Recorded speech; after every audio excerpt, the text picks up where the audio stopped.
Ugh, finally done with this year.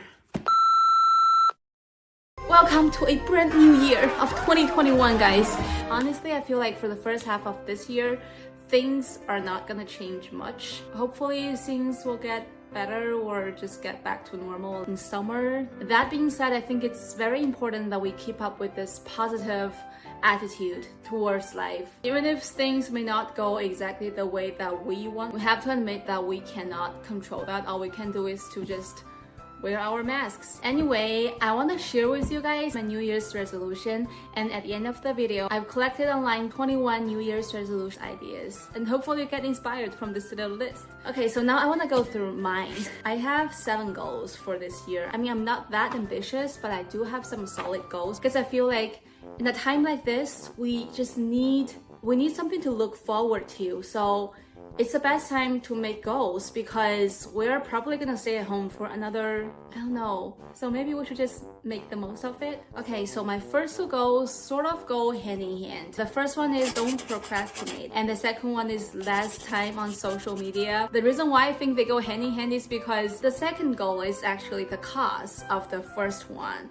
For the first half of the year, I was doing fine. I wasn't that addicted to social media, but ever since, I don't know, September, late October, I have become a compulsive social media user. I couldn't stop scrolling until it says on Instagram, Idea, like, we don't even have new feed for me anymore. Like, I watched this documentary called The Social Dilemma. If you guys haven't watched it, I highly recommend it. Basically, it consists of a series of interviews of people who work or used to work for these big tech companies like Google, YouTube, Instagram, Pinterest, and they share their insight of the digital world. There were 2 things that hit me the most. I'm gonna share one of them with you guys. So basically they're saying that all these social media apps, they are free for us, like Google, Facebook, Instagram, YouTube, you name it. If a product or a service is free for you to use, then it means that you are their product. All these big tech companies, because they don't charge us for using their service, all they can do is to gain their profit from the advertisers, which means that they are setting our attention. This especially hit me because I feel like ever since I got addicted to social media, I was having a really hard time concentrating on things or focusing on things. It doesn't matter if I was doing some work or if I was studying, even when I was watching shows, I still just compulsively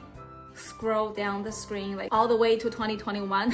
So definitely for the new year, I want to spend less time on social media, and I will figure out a way to do it. And it has something to do with procrastination, of course, because if you spend all your time on social media, if you cannot focus on the things that you're doing, of course you procrastinate. And the third goal is to read more books, which sort of can be a result of the first 2 goals. Because I spend less time on social media and because I don't procrastinate anymore, I'll use that time to read more books because honestly I don't read enough. Last week I had an interview with a university here and I got accepted in their master's program. I specifically chose an all Spanish degree because I sort of want to just push myself to actually acquire knowledge in Spanish and to use Spanish more. And then I realized that because I haven't read enough, especially in Spanish, I'll probably have a really hard time in a master's program. So my plan is to read at least 2 books a month and at least 1 English book and 1 Spanish book for each month. I've actually worked out a reading list on Notion already. I didn't finish the reading list for this whole year.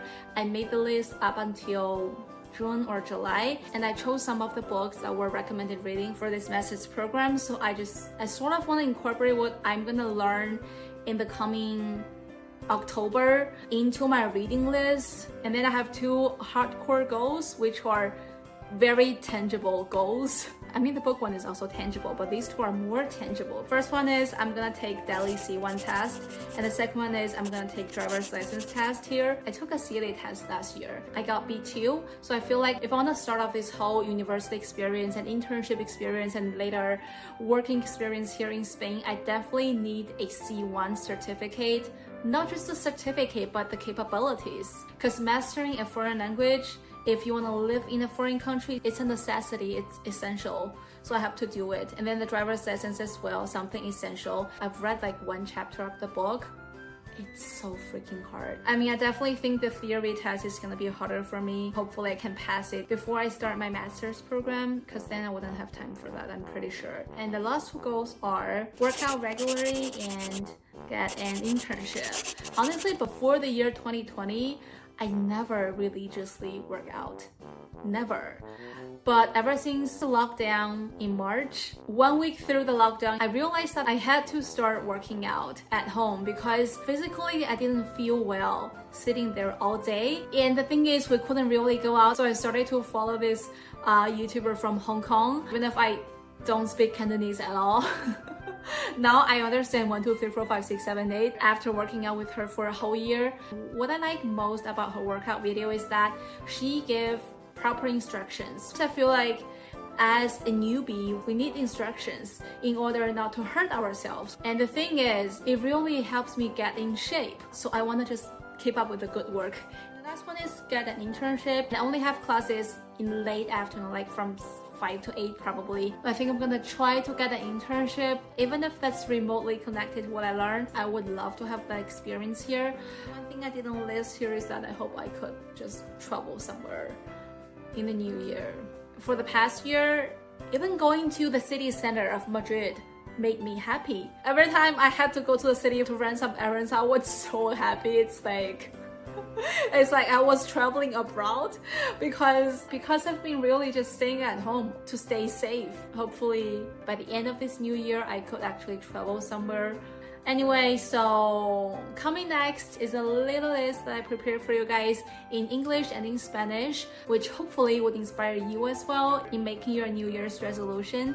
Here are 21 New Year's resolution ideas for the year 2021. Comer sano, eat healthy, dejar de fumar, quit smoking, beber menos alcohol, drink less alcohol, hacer ejercicios, work out, ponerme en forma, keep fit, expresar lo que sientes, express your feeling, aprender a decir no, learn to say no, quejarme menos, complain less, pasar más tiempo con familia y amigos, spend more time with family and friends, encontrar pareja, find a boyfriend or girlfriend, meditar, meditate, leer más libros, read more books, adquirir un nuevo hobby, get a new hobby, escribir un diario, journaling, aprender un nuevo idioma o aprender algo nuevo, learn a new language or learn something new, ser más productivo, be more productive, ser más organizado, be more organized, salir de mi zona de confort,